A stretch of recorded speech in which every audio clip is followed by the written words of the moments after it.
Welcome to today's deep dive.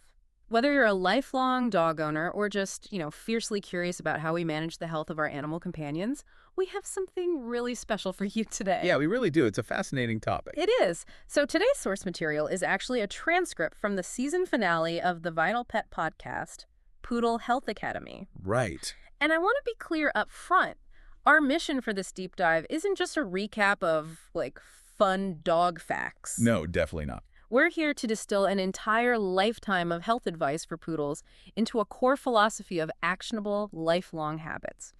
So, okay, let's unpack this. Let's do it. The source text treats health not as a series of isolated emergencies, like waiting until the dog is sick to go to the vet, but as a continuous, cumulative process. Yeah, and if we connect this to the bigger picture, while the source is focused specifically on poodles, the framework of continuous, informed care, it's really a masterclass in long-term health management for any pet. Totally. You're managing a dynamic biological system, not a machine. Right, which means before we even look at what an owner does on a daily basis, we have to look at the biological blueprint they're starting with, like prevention before day one. Exactly.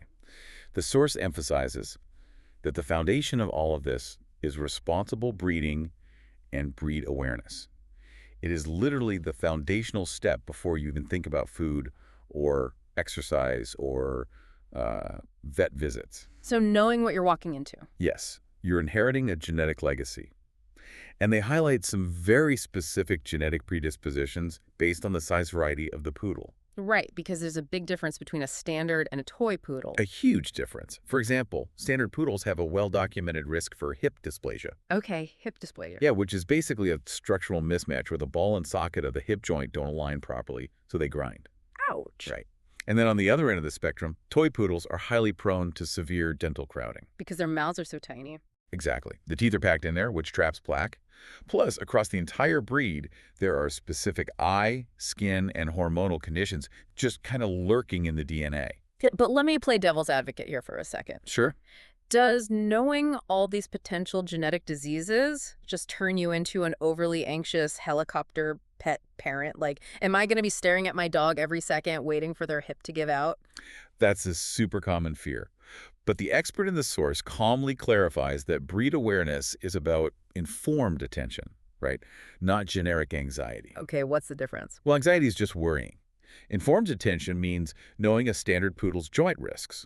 So you pay close attention to their gait, or you keep them lean so there's less weight on that joint. Ah, I see. And knowing a toy's dental risks means you build in an early brushing routine. It dictates daily action.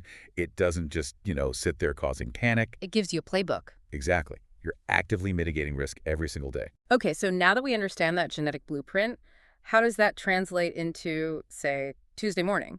Let's connect the knowledge of the breed to the actual daily execution of care. Right, the daily grind. Yeah.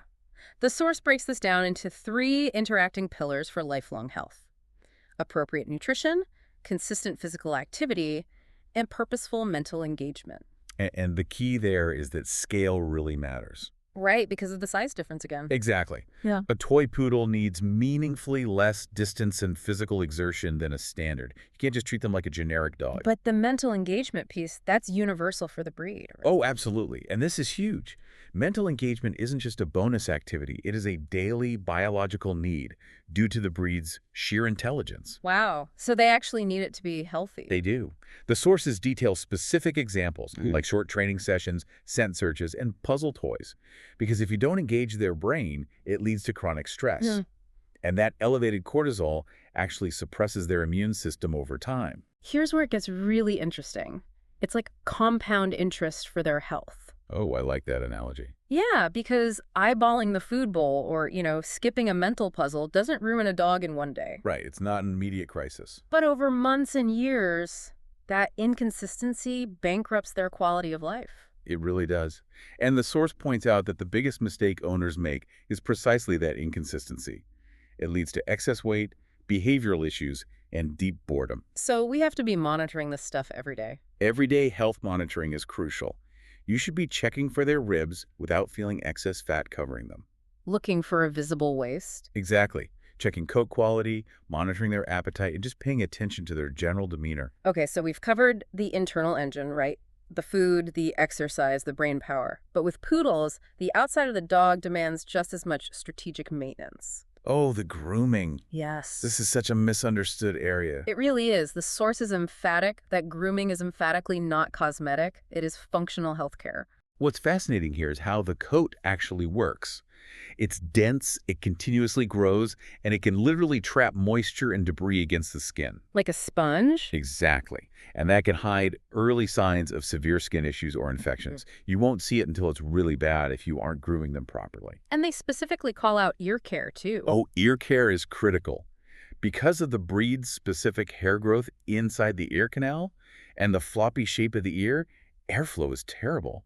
It's a breeding ground for yeast and bacteria. Yikes. And we mentioned dental disease earlier with the toy poodles. Right. And dental disease isn't just about bad breath. Right. Neglected teeth actually contribute to systemic health decline over time. The bacteria from the gums can enter the bloodstream and literally affect the heart valves. Okay, but if I'm already doing all the diet and exercise right, do I really need to be a perfectionist about brushing their coat and teeth? I mean, it kind of sounds like vanity at a certain point. It sounds like it, but it's not. Reframing grooming as an ongoing physical health diagnostic changes everything. How? Every brushing session, every ear check, it's a Trojan horse for early detection. Oh, wow. Yeah, it's your best opportunity to catch small issues like a new lump, a weird rash, or early gum inflammation before they become massive systemic problems. You're doing a mini physical exam without even realizing it. Okay, that makes total sense. So all of these daily and weekly habits at home, they eventually culminate in the veterinarian's office. Right, the clinical partnership. Let's look at how that partnership evolves over the dog's lifespan and how to handle the moments when things actually go wrong. Well, the vet relationship definitely evolves. You start with the puppy baseline, which is mostly vaccines and initial checks. Setting the foundation. Exactly. Then you move into adult maintenance, which is your annual wellness exams. But as they hit their senior years, it shifts to frequent targeted screening. Because things can change a lot faster when they're older. Way faster.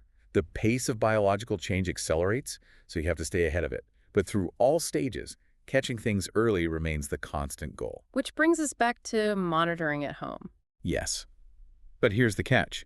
You're looking for persistent patterns lasting more than a couple of days, like changes in mobility or appetite. Right, so we aren't panicking over a single off day. If they skip one meal, it's not the end of the world. Exactly. But staying organized is vital here. Owners often lose the thread because information is scattered. Human memory is flawed. So how do we fix that? Centralized records. The source mentions using tools like the VitalPet app to track everything. When you log things, you can spot long-term trends that you might otherwise miss just relying on memory.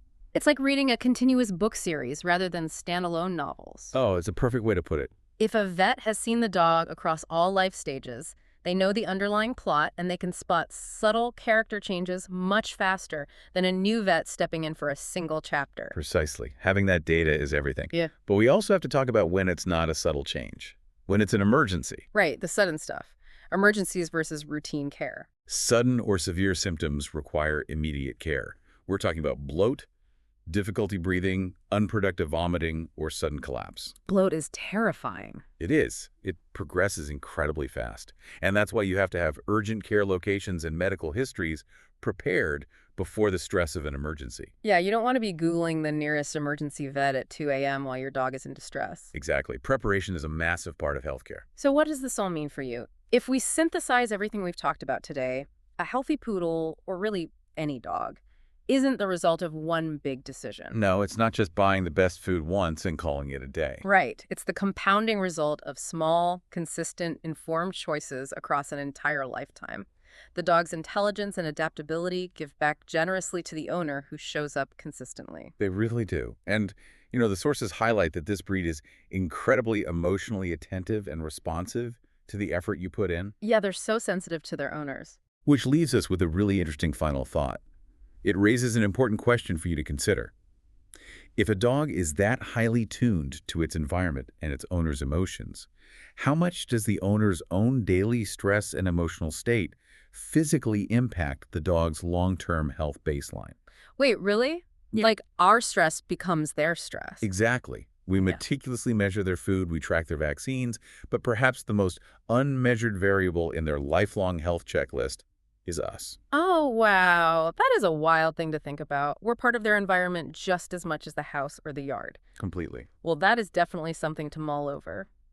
Thank you all for joining us on this deep dive. As always, while we love breaking down the research for you, for any real medical concerns, you should always consult a professional veterinarian. Absolutely. Thanks for listening, and we'll catch you next time.